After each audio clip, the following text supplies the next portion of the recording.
मक्कारियो ये 1960 की Mexican supernatural fantasy drama film है, डायरेक्टेड बाय रॉबर्टो गैवेल्डन। कहते हैं व्यक्ति की परीक्षा उसके बुरे और अच्छे वक्त होती है। बुरे वक्त में वो अपने आप को कैसे स्थिर रखता है, तो अच्छे वक्त अपने अतीत को ना भूलकर जिम्मेदारियों को कैसे पूरा करता है। इससे हमें व्यक्ति के गुणों का, उसके फलसफे का दर्शन होता है और इस अच्छाई और बुराई के बीच की लकीर भी बड़ी पतली होती है। इसे समझना भी आसान नहीं है। मक्कारियो शायद इसी बीच का अंतर बता जाती है। एक कहानी है मेक्सिको के एक छोटे से शहर की, जहां मक्कारियो और उसकी फैमिली रहती है। मक्कारियो एक लकड़हारा है। कहानी मेक्सिको के उस समय की है जब स्पेन का वो कॉलोनियल राज्य था। फैमिली की हालत बहुत बुरी है, जहां 2 वक्त का खाना तक मिलना मुश्किल है। फिल्म के शुरुआत में मेक्सिको में जो डे ऑफ द डेड दिन दिखाया गया है, जहां मरे हुए लोगों को याद किया जाता है और उस फेस्टिवल में दुखी मन से याद न करके खुशियों के साथ इस दिन को मनाया जाता है।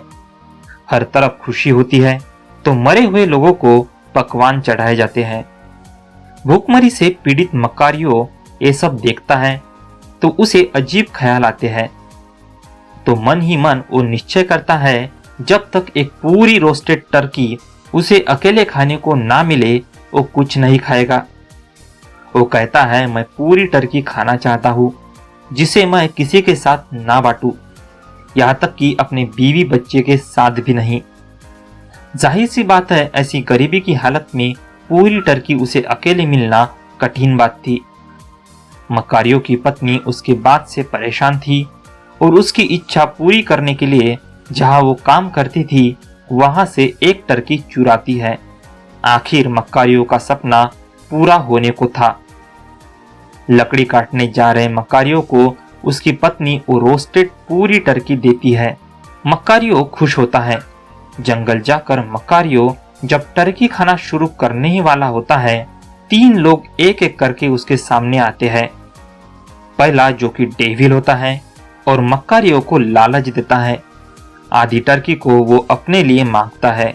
मक्कारियो के मना करने के बावजूद वो उसे और लालच देता है। मक्कारियो के फिर से मना करने के बाद डेविल वहां से गायब हो जाता है। दूसरा व्यक्ति जो उसके सामने आता है वो एक पवित्र व्यक्ति की प्रतिकृति समान होता है। मक्कारियो से वो भिक्षा के स्वरूप सिर्फ एक निवाला उस टर्की का मांगता है।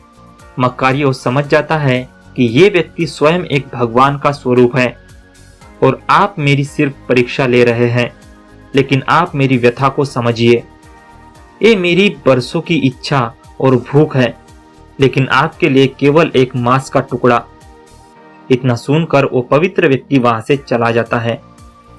तीसरी बार जब मक्कारियो खाने की शुरुआत करता ही है तो तीसरा व्यक्ति उसके सामने आ जाता है, लेकिन इस बार ये व्यक्ति बिल्कुल मक्कारियो जैसा ही आम दिखता है, जो खुद भी बहुत भूखा है।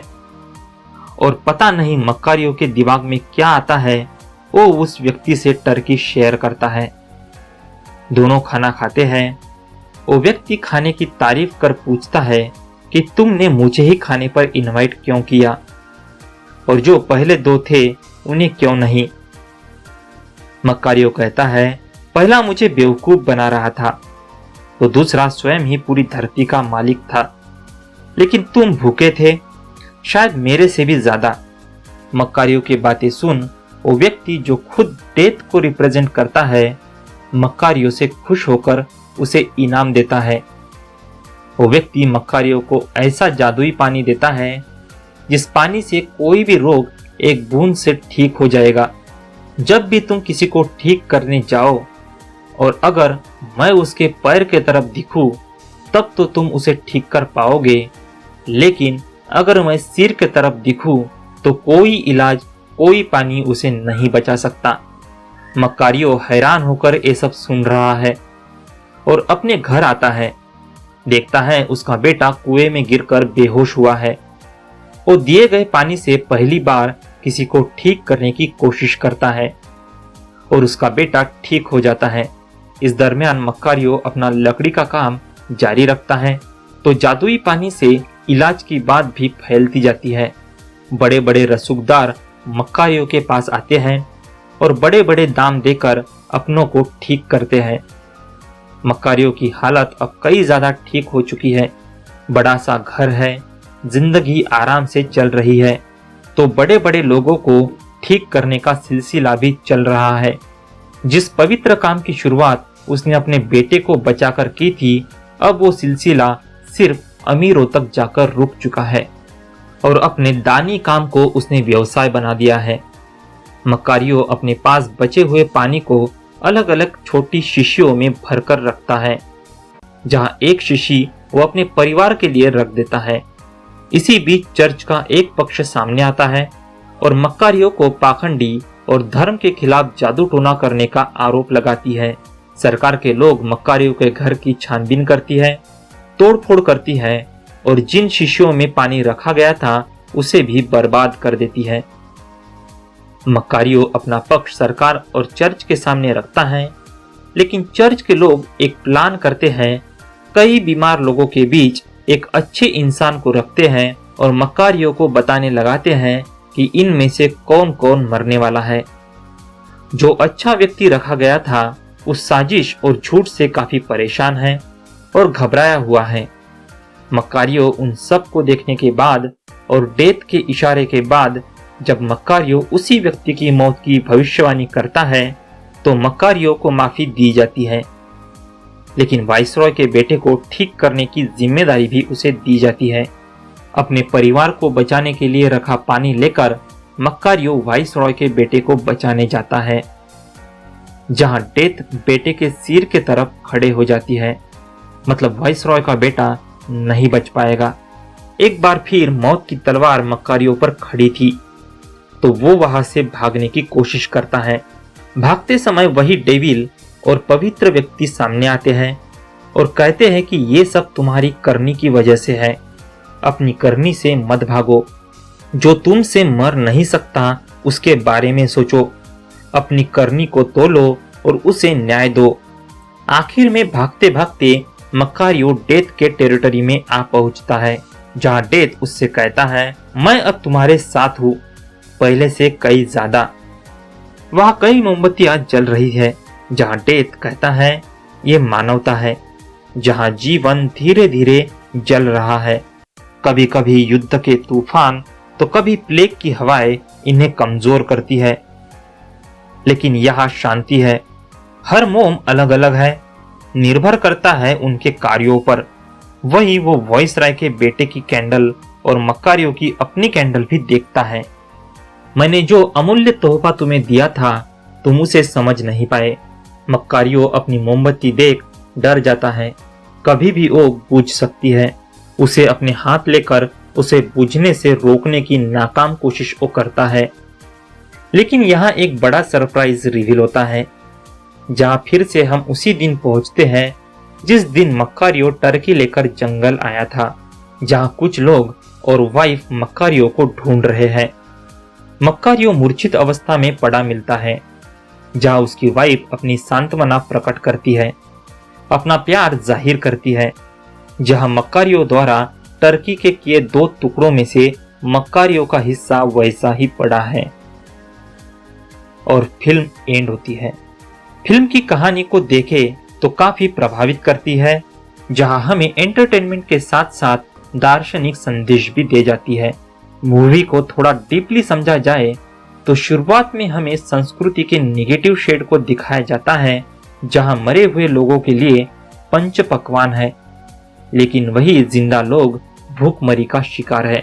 तो मक्कारियों के कैरेक्टर के जरिए कैसे उसी समाज में रहने वाला व्यक्ति सारी कठिनाइयों को झेल चुका है, लेकिन एक शक्ति के द्वारा जब रिस्पॉन्सिबिलिटी उस पर आती है समाज में भला करने की, तो संपत्ति का लालच उसे बिगाड़ देती है और अपनी शक्ति को वो समझ नहीं पाता।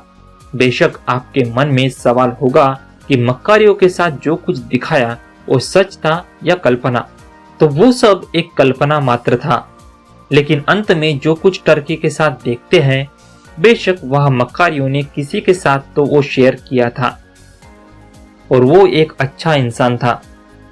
जिस तरह से उसकी पत्नी उसके गुणगान करती है और फर्स्ट एक्ट में जिस तरह मकारियो को हम देखते हैं, जहां पूरी टर्की को वो अकेले खाना चाहता है, लेकिन अंत में वो शेयर किए बिना नहीं रहता। मकारियो को देखकर जिस एक फिल्म की याद आती है वो है इंगमार बर्गमन की film the seventh seal. Seventh seal में जिस तरह से life, death, love, redemption, culture, religion, God, इन सब पर इतनी बेहतरीन ढंग से कमेंट्री की है, वो एक बेंचमार्क है। वहां तक पहुंचना हर किसी का सपना होगा। वहां तक मकारियो ना पहुंची हो, लेकिन मकारियो का ट्रीटमेंट अपने आप में अलग है, जो अपने वक्त से काफी आगे है। फिल्म के फैंटेसी में जो कुछ भी हम देखते हैं वो हर किसी आम व्यक्ति के द्वारा किया जा सकता है। शक्ति को कोई धारण करे तो वो सबसे पहले अपना ही भला चाहेगा, बेशक इसके परिणाम को समझकर भी हम अनजान बने रहते हैं। बात करें एक्टिंग की तो सभी के परफॉर्मेंस काफी अच्छे हैं। मकारियो जिसे निभाया है इगासियो लोपेज टॉर्सो, जिनका परफॉर्मेंस, उनके एक्सप्रेशन काफी बेहतर है। वही उनकी पत्नी का निभाया किरदार जिसे पीना पेलिकर ने निभाया, वो काफी खूबसूरत लगी है और परफॉर्मेंस भी अच्छा है। टेक्निकल बारीकों को देखा जाए तो मुझे खासकर सिनेमेटोग्राफी काफी बेहतरीन लगी। स्पेशली शुरुआत में डे ऑफ द डेड को जिस तरह से दर्शाया गया है और लास्ट कैंडल वाला सीन काफी बेहतरीन था। ओवरऑल मकारियो को देखे तो ये मूवी हमें एंटरटेन तो करती है, लेकिन साथ ही लाइफ एंड डेथ के बीच के फलसफे को ऑडियंस के सामने रखती है। जहां कुछ जगह हमें हॉरर एलिमेंट से डराती भी है तो कुछ जगह सस्पेंस एलिमेंट से चौंकाती भी है। मैं इस मूवी को दूंगा 9 आउट ऑफ 10 स्टार। अगर आपने मूवी देखी है तो आपके इस बारे में क्या विचार है, आप जरूर बताइए। साथ ही वीडियो अगर अच्छा लगा हो तो लाइक कीजिए, शेयर कीजिए और चैनल को सब्सक्राइब जरूर कीजिए। नमस्कार।